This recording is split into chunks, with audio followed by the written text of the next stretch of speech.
Welcome folks, I am Jaby Koay, and in front of us we've got the PS5 Unreal Engine 5 tech demo from IGN's YouTube channel. Very excited to check this out. Let's do that together. I'm sure most of you have seen this already, but I'm watching it for the first time. Here we go.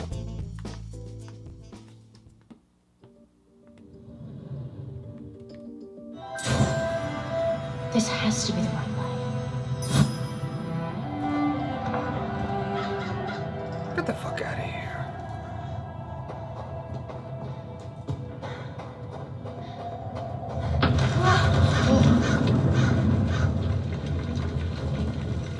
Before we continue, let's stop a moment and take a look at some of the key features of this demo. Much of what you see was built with Quixel Megascan assets, but instead of using the game versions, we used the cinematic versions, which would typically only be used in film. There are around 1 million triangles each, and thanks to virtual texturing, they all use 8K textures as well. Nanite can render an insane number of triangles very quickly. There are over 1 billion triangles of source geometry in each frame that Nanite crunches down losslessly to around 20 million drawn triangles. What does that many triangles look like? This isn't noise. Whoa. These are the triangles, each a different color. Most are so small that they look like noise. Nanite achieves detail down to the pixel, which means triangles are often the size of pixels. This amount of geometric detail requires shadows to be pixel accurate as well, and Nanite can do that too. Speaking of lighting, all of the lighting in this demo is completely dynamic, with the power of Lumen that even includes multi-bounce global illumination. No light maps, no baking here. Without GI, all of that beautiful lighting is gone. With Lumen enabled, we can move the light and the bounce changes instantly. Okay, let's keep going. I honestly don't know what any of this means, but it looks great.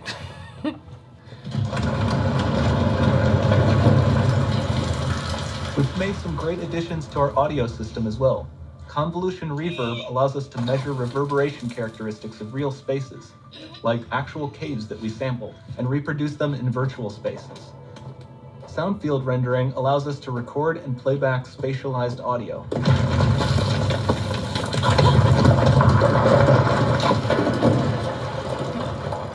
All of this adds up to a more immersive experience.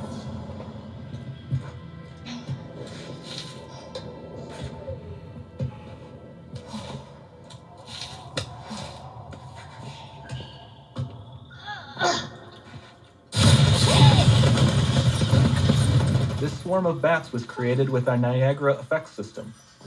Particles in Niagara can now talk to one another and understand their environment like never before.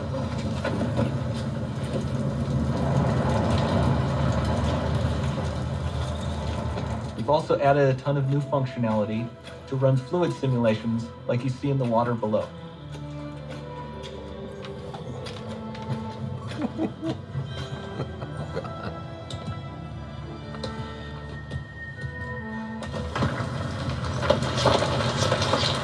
The demo runs on our chaos physics system. Here we are using it to accurately simulate the rigid bodies of the falling rocks and the cloth of her scarf.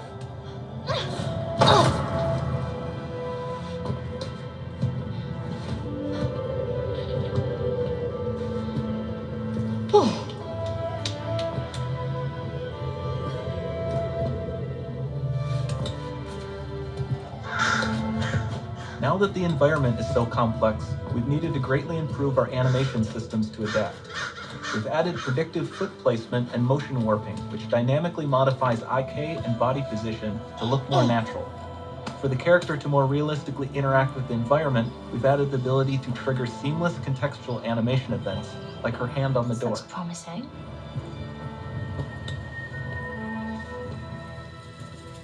Dynamic GI is amazing, not just for speeding up iteration, but also for its impact on gameplay.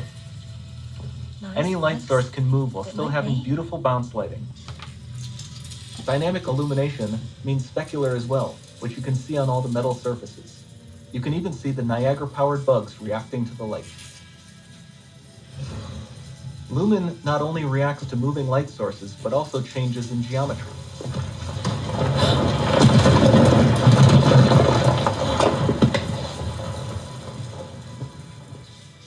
Remember we mentioned high poly assets? This statue was imported directly from ZBrush and is more than 33 million triangles. No baking of normal maps, no authored LODs. That's ridiculous. And we can do more than a single statue. There are nearly 500 of that exact statue at the same detail level placed in this room, for a total of over 16 billion triangles from statues alone. Over this entire demo, there are hundreds of billions of triangles.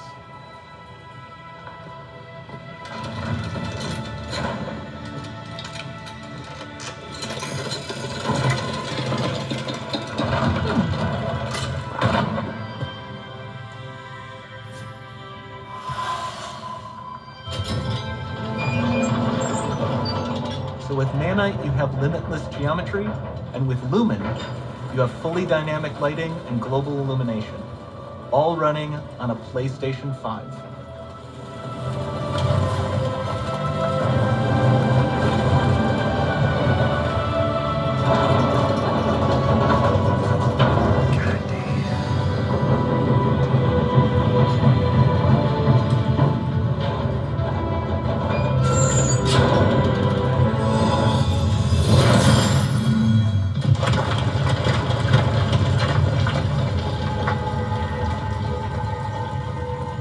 There's not much time left. And this doesn't need to be constrained to small rooms. It can stretch all the way to the horizon.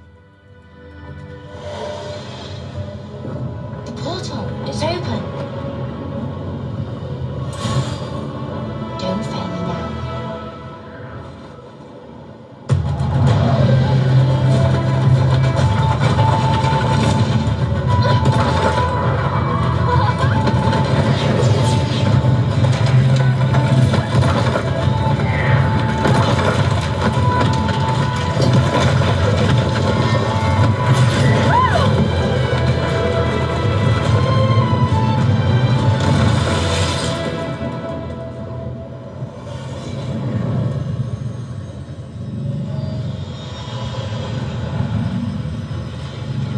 It's time to see what's next.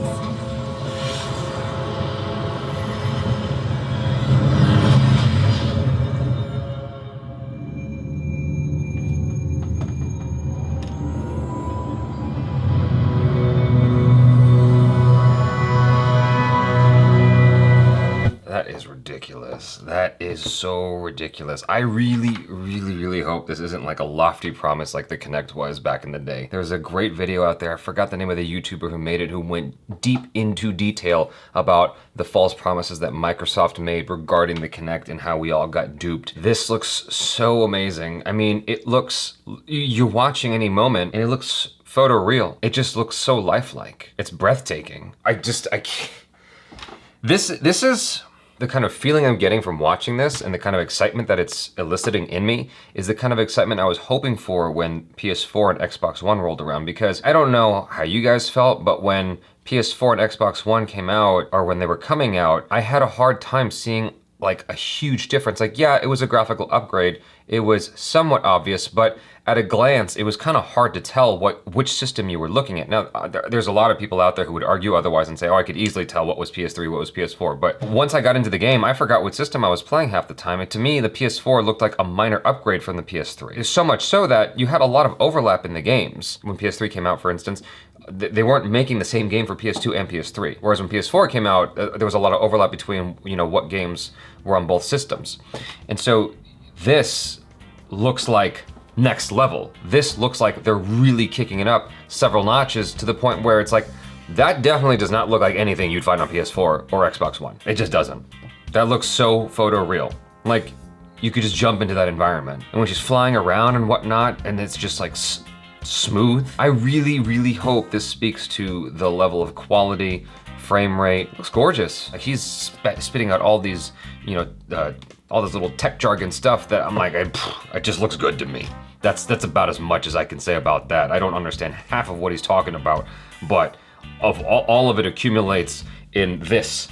And damn, god damn, it looks just gorgeous. I wish that this was an actual game. Like, they made that look very inviting.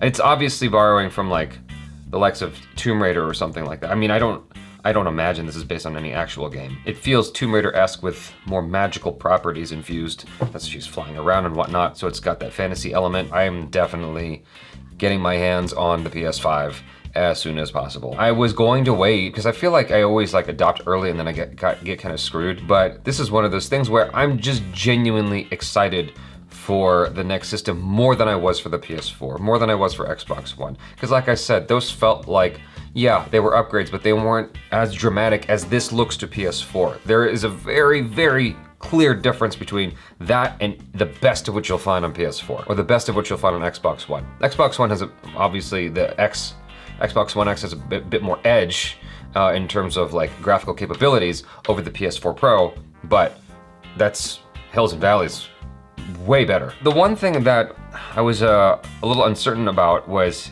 his judgment of the sound. Like obviously the sound is very nice, but there's plenty of games I've played on PS4 and Xbox One X that the sound is just really immersive and fun and beautiful. But if they're able to do it in such a way that makes it feel even more immersive, I mean, I don't know how you do that, but cool. Like I'm all down for that. I have a 7-speaker, 7.1 sound system, 2 subwoofers, one behind the couch, one next to the television.